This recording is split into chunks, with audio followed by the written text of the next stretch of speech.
There was a time when flying wasn't just transportation. It was an event. You dressed up for it.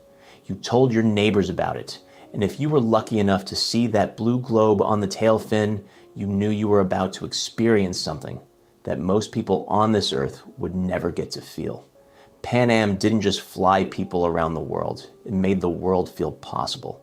So how does something that powerful just disappear?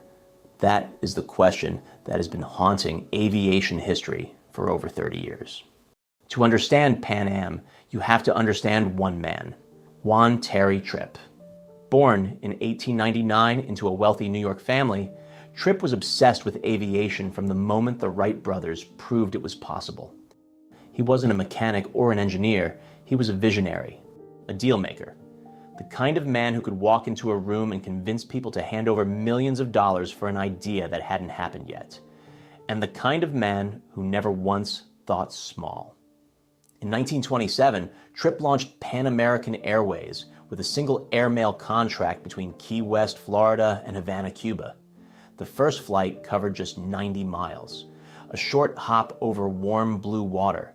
But Tripp wasn't thinking about 90 miles. He was already thinking about the entire world. Within just a few years, Pan Am had routes stretching across the Caribbean and deep into South America. Tripp had a remarkable gift for negotiating landing rights with foreign governments, something no other American airline could crack. While his competitors were flying short hops between American cities and fighting over domestic passengers, Tripp was out there building an empire across oceans. He wasn't playing the same game as everyone else. He was playing a completely different one. Now here's where the story gets really interesting and where a lot of people don't know the full picture. In the 1930s, flying across the Atlantic or Pacific wasn't just difficult, it was nearly impossible for a commercial airline. There were no runways in the middle of the ocean, no refueling stations, no infrastructure of any kind. Most people assumed it simply couldn't be done on a regular schedule. So Tripp did something remarkable. He didn't wait for the world to catch up to his ambitions. He commissioned a new kind of aircraft entirely. The Boeing 314 flying boat, known as the China Clipper and the Yankee Clipper, was essentially a luxury ocean liner with wings. These massive planes could land directly on water, which meant the ocean itself became the runway. They carried passengers in sleeping berths. There was a dining room, a lounge where you could sit and watch the Pacific pass beneath you.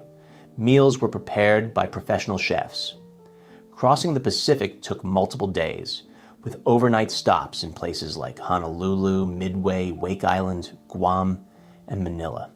It was slow by today's standards, but it was unlike anything the world had ever seen.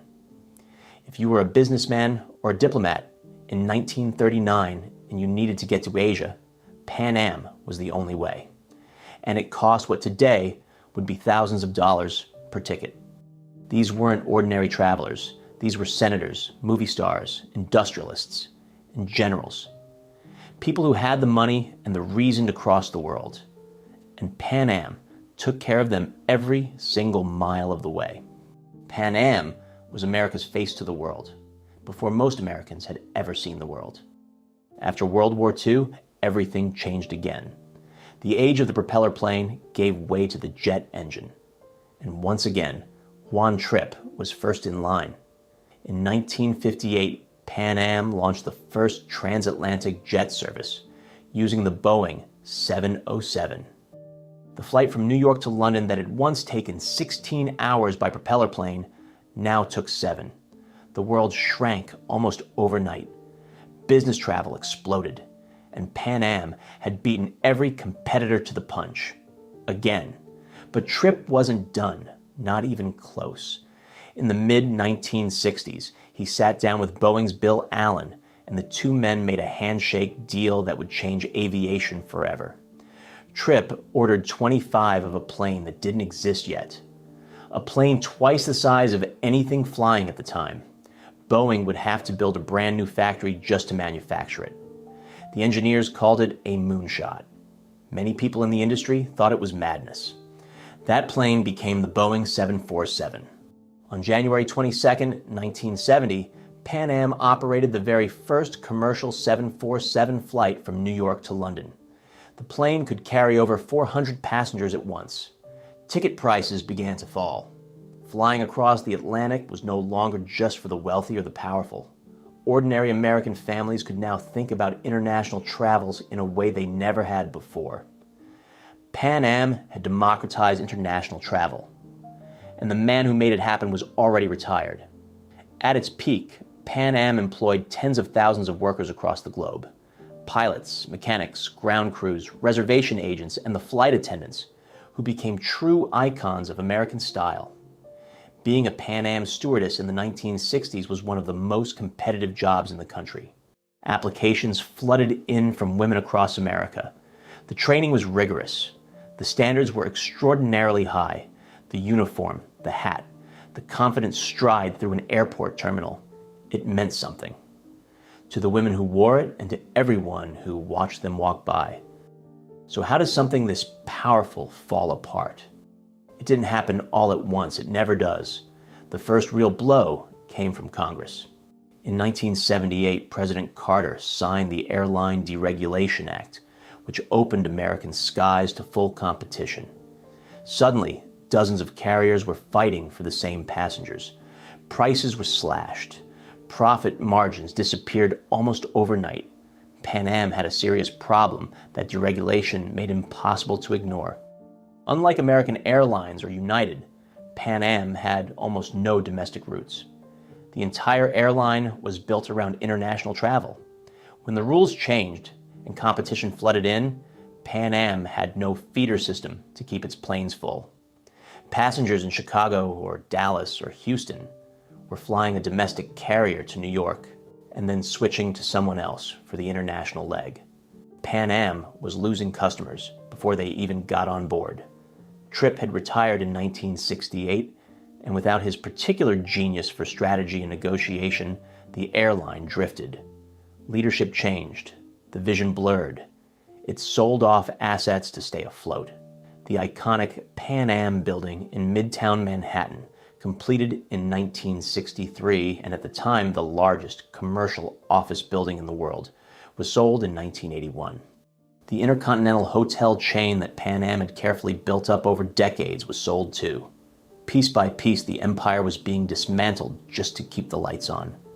Then came December 21st, 1988. Pan Am Flight 103, traveling from London Heathrow to New York, was destroyed by a bomb over Lockerbie, Scotland. 270 people died. The attack did not just cost lives. It shattered passenger confidence in a way that no business decision could fix. Bookings dropped immediately. Travelers who had loyally flown Pan Am for years suddenly looked elsewhere. The financial damage was catastrophic on top of an already fragile balance sheet. Pan Am limped forward through the final years of the 1980s and into the 1990s. Routes were sold off to competitors. Employees were let go in waves. The blue globe on the tail fin became a rarer and rarer sight at airports across America. The end was coming. Anyone paying attention could see it. On December 4th, 1991, Pan American World Airways filed for bankruptcy and shut down operations. Permanently. Flights were canceled mid-route in some cases. Employees showed up to work and found the doors locked. Passengers stranded at gates watched as the airline they were about to board simply ceased to exist. 64 years of aviation history ended not with a ceremony or a final grand flight. It ended quietly and without a proper goodbye. The men and women who had built that airline, who had crossed oceans and charted new routes and served meals at 30,000 feet over the Atlantic, had nothing left but their memories and their severance checks. Juan Tripp had passed away in 1981, a decade before the end. In some ways, that was a mercy. He never had to watch what happened to the thing he built. Pan Am is gone, but the world it helped create is still very much here. Every time you board an international flight, you are traveling on routes that Pan Am pioneered. The 747 that Tripp convinced Boeing to build against all odds is still flying today. And the idea that ordinary people deserve to see the world, that flying should not be reserved for the privileged few, that idea started with one man and one airline. Some things deserve to be remembered, and that is exactly why we make these videos. If this story meant something to you, hit that subscribe button right now. We put out new videos every week about the companies, the factories, and the industries that shaped America. The stories behind the brands you grew up with, the people who built them, and sometimes the stories of how they disappeared. We will see you in the next one.